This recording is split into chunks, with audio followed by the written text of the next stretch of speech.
అనంత పద్మనాభ స్వామి ఆలయానికి మీరు వెళ్ళాలనుకుంటే కరెక్ట్ వీడియో ఓపెన్ చేశారు. ఈ వీడియోలో ఈ ఆలయ విశిష్టత, ఇక్కడికి తెలుగు స్టేట్స్ నుంచి ఎలా రావాలి, టోటల్ గా బడ్జెట్ ఎంత అవుతుంది అన్ని డీటెయిల్డ్ గా వీడియోలో చెప్తాను. ఎండ్ వరకు చూడండి. ఈ ఆలయం తిరువనంతపురంలో ఉంది. దీన్ని ట్రివాండ్రం అని కూడా అంటారు. ట్రివాండ్రం పెద్ద సిటీ కాబట్టి ఇక్కడ మనకి ఎయిర్పోర్ట్ ఉంటుంది. సో ఫ్లైట్ లో వచ్చే వాళ్ళు డైరెక్ట్ గా ట్రివాండ్రంలో దిగొచ్చు. అదే మీరు ట్రైన్ లో రావాలంటే తెలుగు స్టేట్స్ నుంచి డైరెక్ట్ ట్రైన్ ఉంది. ట్రైన్ డీటెయిల్స్ డిస్క్రిప్షన్ లో చూడండి, క్లియర్ గా ఉంటుంది. ఇక్కడ స్టే టెంపుల్ కి దగ్గరలో తీసుకోండి. 1500 నుంచి రూమ్స్ స్టార్ట్ అవుతాయి. టెంపుల్ కి వెళ్ళడానికి ఈజీగా ఉంటుంది, ఎందుకంటే ఇక్కడ టెంపుల్ టైమింగ్స్ కొంచెం డిఫరెంట్ గా ఉంటాయి. సోలోగా వెళ్లే వాళ్ళకి ఇక్కడ పద్మనాభ స్వామి ఆలయం దగ్గర డార్మెటరీ బెడ్స్ ఉన్నాయి. పర్ పర్సన్ 200 తీసుకుంటారు. లేదు అనుకుంటే టెంపుల్ దగ్గర ఫ్రెష్ అవ్వడానికి కూడా ఉంటుంది. చిన్న చిన్న షాప్స్ లో బయట బోర్డ్స్ పెట్టి ఉంటారు. మీరు ఫ్రెష్ అవ్వడానికి 50 రూపీస్ తీసుకుంటారు. ఫ్రెష్ అయ్యి టెంపుల్ కి వెళ్ళిపోవచ్చు. ఇవి టెంపుల్ టైమింగ్స్. స్క్రీన్ షాట్ తీసుకోండి. ఇక్కడ టెంపుల్ టైమింగ్స్ కొంచెం డిఫరెంట్ గా ఉంటాయి. దీన్ని చూసి ప్లాన్ చేసుకోండి, కన్ఫ్యూజన్ ఉండదు. ఇక్కడ మెయిన్ గా డ్రెస్ కోడ్ మ్యాండేటరీ. లేడీస్ అయితే శారీ లేకపోతే హాఫ్ శారీలో రావాలి. లేదు అంటే డ్రెస్ మీద పంచ కట్టుకోవాలి. అదే మెన్స్ అయితే వితౌట్ షర్ట్ అండ్ పంచ కట్టుకోవాలి. లోపలికి ఏ ఎలక్ట్రానిక్ ఐటమ్ కూడా అలౌ చేయరు. బయట లాకర్స్ లో పెట్టి వెళ్ళాలి. ఒక ఐటమ్ కి 5 రూపీస్ 10 రూపీస్ అలా తీసుకుంటారు. ఈవెన్ కార్ కీస్ కూడా అలౌ చేయరు. బ్యాగ్స్ కూడా అలౌ చేయరు. మీరు బయటనే లాకర్స్ ఉంటాయి. టెంపుల్ కి ఎంటర్ అయ్యే దగ్గరే లాకర్స్ ఉంటాయి, అక్కడ పెట్టి వెళ్ళొచ్చు. ఒకవేళ మీరు పంచ మర్చిపోయి వస్తే ఇక్కడనే 150-200 రూపీస్ లో మనకి టెంపుల్ దగ్గర దొరికేస్తుంది షాప్స్ లోపల. మనం ఒక ఆలయానికి వెళ్తున్నప్పుడు ఆ ఆలయ విశిష్టత తెలుసుకోకుండా ఎలా వెళ్తాం చెప్పండి. ఫస్ట్ మనం ఈ ఆలయ విశిష్టత తెలుసుకుందాం.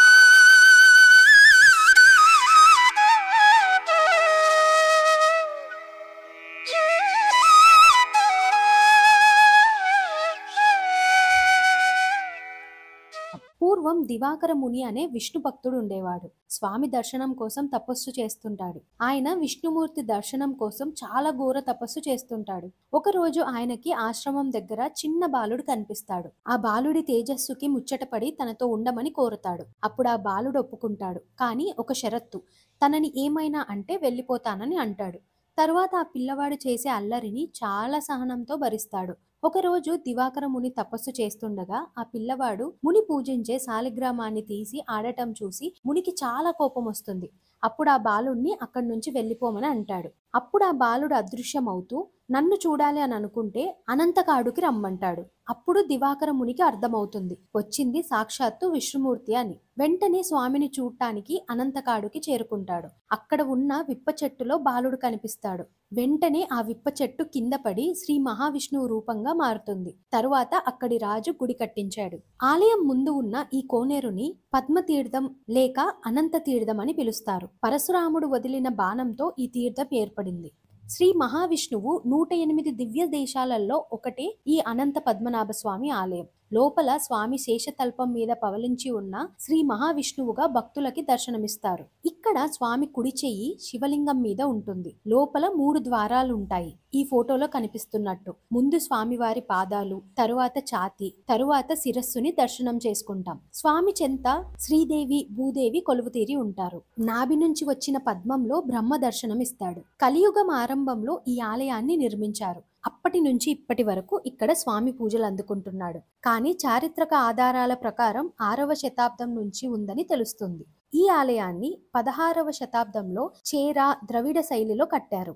గోపురాన్ని 18వ శతాబ్దంలో ఈ ప్రాంతాన్ని పాలించిన రాజమార్తాండవర్మ నిర్మించారు. తిరువనంతపురం అంటే మనకు గుర్తొచ్చేది ఆ రహస్యమైన 6 గదులు. అందులో ఒక గదికి నాగబంధం వేసుంది. ఆ నాగబంధం గురించి తెలుసుకుందాం. అనంత పద్మనాభ స్వామి ఆలయం ప్రపంచంలోనే అత్యంత ధనమైన ఆలయం. పూర్వం పద్మనాభ స్వామి ఆలయం టేకు విప్ప చెట్లతో నిర్మించారు. స్వామివారి విగ్రహం కూడా విప్ప చెట్టు కలపతో ఉండేది. ఒకనాడు ఆలయంలో ఒక పెద్ద అగ్ని ప్రమాదం జరిగింది. దాదాపు ఆలయం అంతా కాలిపోయింది. మంటలు ఆరిపోయాక వెళ్లి చూస్తే స్వామివారి విగ్రహం ఎడమ చేతికి ఉన్న 3 వేళ్లు, ఎడమ పాదానికి ఉన్న 1 వేలు మాత్రమే కాలిపోయింది. ఎంత ఆశ్చర్యంగా ఉంది కదా. విప్ప చెట్టు కలపతో ఉన్నా కూడా స్వామివారి విగ్రహానికి ఏమీ కాలేదు. పూర్వం అనంత పద్మనాభ స్వామికి అక్కడి రాజులు, వ్యాపారస్తులు, రైతులు, బయట దేశానికి సుగంధ ద్రవ్యాలను ఎగుమతి చేసే నావికులు చాలా సంపదని స్వామివారికి సమర్పించేవారు.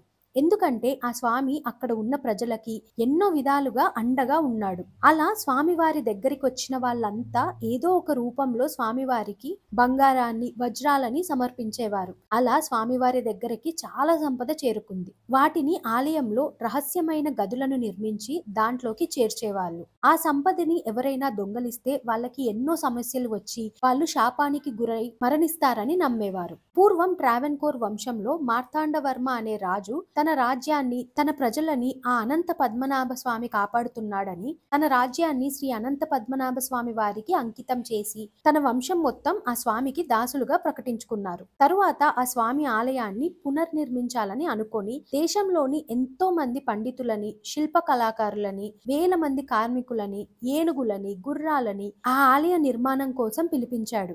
నేపాల్లోని గందకీ నదిలో నుంచి 12,008 సాలగ్రామాలని ఎన్నో నెలలు వెతికించి తెప్పించాడు. కట్టు సర్కార యోగం అనే ఆయుర్వేద పూతతో ఆ సాలగ్రామాలన్నీ పెట్టారు. ఎన్నో నెలలు ఎంతో మంది శిల్ప కళాకారులు ఎంతో కష్టపడి ఈ విగ్రహాన్ని నిర్మించి ప్రతిష్ఠించారు. దాని తరువాత స్వామివారి సంపద ఎవ్వరు దోచుకోవద్దని గుడిలో 20 అడుగుల కింద 6 గదులను నిర్మించి వాటిలో పెట్టారు. వాటికి ఎంతో పటిష్టమైన ద్వారాలని నిర్మించారు. అలానే 6వ గదికి మాత్రం నాగబంధం పెట్టారు. 2009లో టిపి సుందరరాజన్ అనే న్యాయమూర్తి సుప్రీంకోర్టులో పిటిషన్ వేశాడు. అనంత పద్మనాభ స్వామి ఆలయంలోని నేలమాళిగల్లో ఉండే నిధిని రాజకుటుంబీకులు కాపాడలేకపోతున్నారని కేరళ గవర్నమెంట్ కి ఆ సంపదని కాపాడే బాధ్యతని అప్పగించాలని పిటిషన్ వేశాడు. మనకి స్వతంత్రం వచ్చాక ట్రావెన్కోర్ రాజ్యాన్ని కూడా స్వతంత్ర భారతదేశంలో కలపాలని సర్దార్ వల్లభాయ్ పటేల్ గారు అప్పటి ట్రావెన్కోర్ రాజుని అడిగాడు. అప్పుడు ఆ రాజు కొన్ని షరతులు పెట్టి అనంత పద్మనాభ స్వామి ఆలయం ట్రావెన్కోర్ ఆధీనంలోనే ఎప్పటికీ ఉండాలని అడుగుతాడు. దానికి గవర్నమెంట్ ఒప్పుకుంటుంది. ఇప్పటికీ ట్రావెన్కోర్ వంశస్థులే శ్రీ అనంత పద్మనాభ స్వామి ఆలయాన్ని చూసుకుంటున్నారు. 2001లో సుప్రీంకోర్టు ఆ పిటిషన్ ని అంగీకరించింది. కేరళ గవర్నమెంట్ కి ఆలయ సంరక్షణ బాధ్యతలని అప్పగించింది. ఆలయంలో ఉన్న 6 గదులలో నిధిని లెక్కించి తిరిగి ఆ గదులలో పెట్టాలని నిర్ణయించింది. దానివల్ల ఆ స్వామివారి నిధిని ఎవ్వరూ దోచుకోలేరని దానికి 7 సభ్యుల కమిటీని నియమించింది. ఆ 6 గదులకి ABCDEF అని పేర్లు పెట్టి వాటిల్లో 5 గదులు తెరిచారు. అందులో ఎంతో విలువైన వజ్రాలు, పురాతనమైన నాణ్యాలు, బంగారం అలా చాలా అంటే చాలా సంపద దొరికింది. తరువాత 6వ గదికి ఉన్న లోహ ద్వారాన్ని తీశారు. తరువాత ఒక చెక్క ద్వారం వచ్చింది. ఆ చెక్క ద్వారాన్ని కూడా తీశారు. తెరిచి చూస్తే ఇంకో ద్వారం ఉంది. దానికి నాగబంధం వేసి ఉంది. ఆ బి గదిని ఇప్పటికీ తెరవలేదు. ఈ ద్వారాన్ని భరత్కోన్ కాలర్ లేదా 6వ గది అంటారు. ఈ గదికి నాగబంధం వేసి ఉంది. ఈ గది స్వామివారికి సంబంధించిందని, ఇందులో శ్రీచక్రం ఉందని, జానపదాల్లోని కాంజీ రొట్టి యక్షి అనే స్త్రీ అక్కడ స్వామిని కొలుస్తుందనే గాథలు ఉన్నాయి. ఎప్పుడైతే కోర్టు ఆర్డర్ వచ్చి ఆ ద్వారాలని తెరవాలని పనులు మొదలు పెట్టారో అప్పటి నుంచి ఎన్నో ఆటంకాలు. ఆ కమిటీ మెంబర్స్ లో కొంతమందికి ఇంకా పూజారులకు చాలా ఆపదలు వచ్చాయి. అయినా కూడా వాళ్ళు ఆ 5 ద్వారాలని తెరిచారు. కానీ 6వ గది తెరిచే ప్రయత్నం చేశారు. అది ఇంచు కూడా కదల్లేదు. ఈలోపు అప్పటి ట్రావెన్కోర్ ఉత్తరానాం తిరునాల్ మార్తాండవర్మరాజు కోర్టు నుంచి ఆ గది తెరవద్దని స్టే ఆర్డర్ తీసుకొచ్చాడు. అప్పుడు ఆ 6వ ద్వారాన్ని తెరవలేదు. దాని తరువాత 2013లో ఆ రాజు మరణించాడు. 2016లో మరో 2 గదులని కనుక్కున్నారు. వాటికి GH అనే పేర్లు పెట్టారు. 2020లో సుప్రీంకోర్టు ఆలయ బాధ్యతలను పూర్తిగా రాజకుటుంబంవే అని ఆర్డర్ ఇచ్చింది. ఆ ద్వారం తెరవాలా వద్దా అనే నిర్ణయం రాజకుటుంబం చేతిలోనే ఉంది. మీరు తిరువనంతపురం వస్తే శ్రీ అనంత పద్మనాభ స్వామి ఆలయం మాత్రమే కాకుండా ఇక్కడ చూడవలసిన ప్లేసెస్ ఇంకా చాలా ఉన్నాయి. మొదటిగా అట్టుక్కల్ భగవతి ఆలయంకి వెళ్ళండి. ఈ ఆలయం 3 కిలోమీటర్లు ఉంటుంది. ఈ అట్టుక్కల్ భగవతి ఆలయాన్ని స్త్రీల శబరిమల అని అంటారు. ఈ అమ్మవారు ఇక్కడి గ్రామ దేవత. చాలా పవర్ఫుల్. నేను వెళ్ళినప్పుడు ఫుల్గా క్రౌడ్ ఉంది. ఈ ఆలయంలో అస్సలు వీడియోస్ అలో లేదు. ఈ ఆలయ స్థల పురాణం ఏంటంటే పూర్వం కన్నగి కోవలన్ అనే దంపతులు ఉండేవారు. వాళ్ళు చాలా పేదరికంలో ఉండేవాళ్ళు. అయినా చాలా ధైర్యంగా బతికేవాళ్ళు. కానీ ఒక రోజు మదురై రాజ్యాన్ని పాలిస్తున్న పాండ్యరాజు ఆస్థానంలో చెయ్యని నేరానికి కోవలన్కి శిక్ష పడుతుంది. మహాపతివ్రత అయిన కన్నగి తన భర్తను అంతం చేసిన ఆ రాజుని శపించి అక్కడి నుంచి తిరిగి వెళ్లిపోతూ అలసిపోయి ఈ ప్రదేశంలోనే సేద తీరింది. ఆ ప్రదేశంలోనే ఇప్పుడు మనకి ఈ ఆలయం దర్శనమిస్తుంది. ప్రతి సంవత్సరం ఫిబ్రవరి లేదా మార్చిలో ఆలయంలో పొంగల్ ఉత్సవం చాలా ఘనంగా జరుగుతుంది. మహిళలందరిక్కడికి వచ్చి అమ్మవారికి పొంగల్ చేసి నైవేద్యంగా పెడతారు. 1997 ఫిబ్రవరి 23లో జరిగిన పొంగల్ పండగ రోజు 15 లక్షల మంది ఆడవాళ్లు వచ్చి ఇక్కడ పొంగల్ చేసి సమర్పించారు. ఆ రోజు గిన్నీస్ వరల్డ్ రికార్డుగా చరిత్రకెక్కింది. ఈ ఆలయ నిర్మాణం తమిళనాడు శైలిలో ఉంటుంది. ఎందుకంటే అమ్మవారు తమిళనాడు ఆడపడుచు కాబట్టి.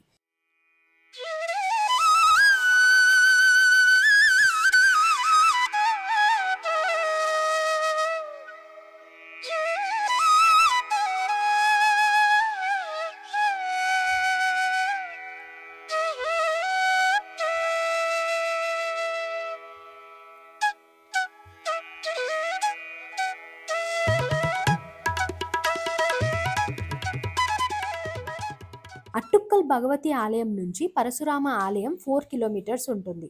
ఇక్కడ త్రివేణి సంగమం ఉంటుంది.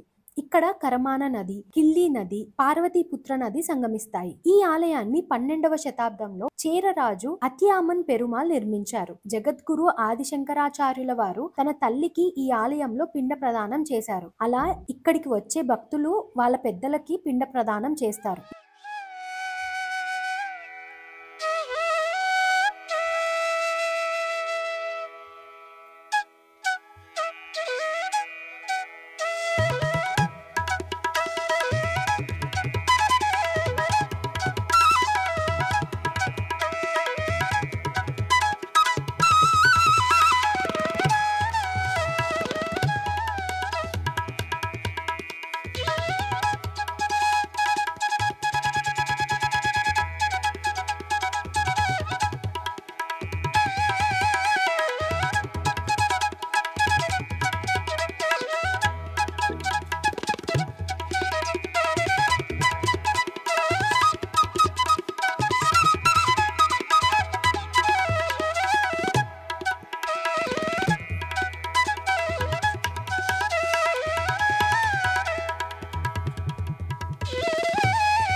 కొంచెం ముందుకి వెళ్తే ఆంజనేయ స్వామి విగ్రహం కనిపిస్తుంది. అస్సలు మిస్ అవ్వకండి, చాలా బాగుంటుంది. పరశురామ స్వామి టెంపుల్ అది మెయిన్ ఎంట్రన్స్ లోంచి కరెక్ట్ గా ఆపోజిట్ లో మనం బయటికి వస్తే మనకి ఇది ఆంజనేయ స్వామి విగ్రహం ఇక్కడ కోనేరు దగ్గర కనిపిస్తుంది.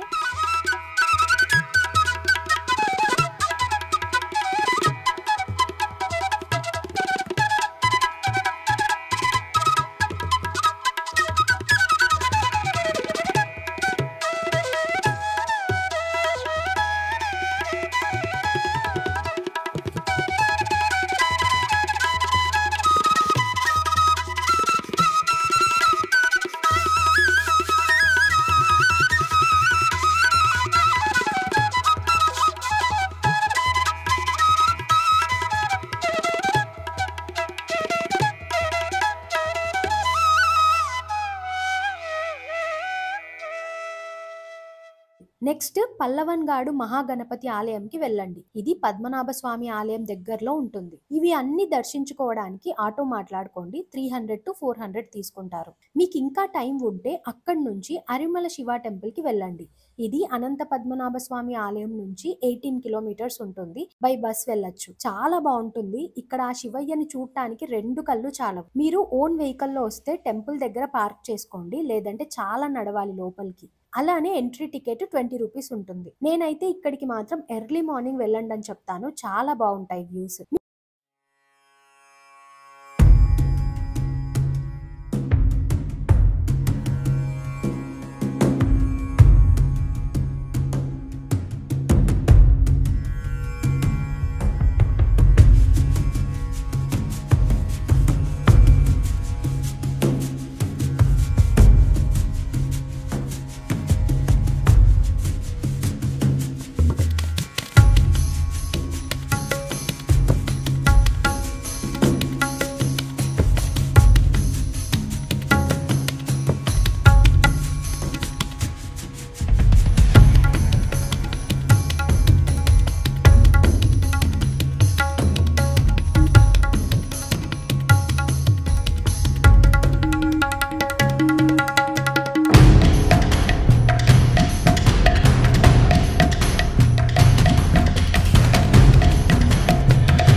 మీకు ఇంకా టైం ఉంటే త్రివేంద్రం నుంచి వర్కలాకి కూడా వెళ్ళొచ్చు. జస్ట్ 44 కిలోమీటర్స్ ఉంటుంది. ఒక 2-3 డేస్ లో వర్కలా మొత్తం చూసి రావచ్చు. మీకు కుదిరితే వర్కలాకి ఫస్ట్ వచ్చి అక్కడి నుంచి స్కూటీ తీసుకొని శ్రీ అనంత పద్మనాభ స్వామి టెంపుల్ కి రావచ్చు. లేదంటే త్రివేంద్రం కి వచ్చి అక్కడి నుంచి మీరు వర్కలాకైనా వెళ్ళొచ్చు.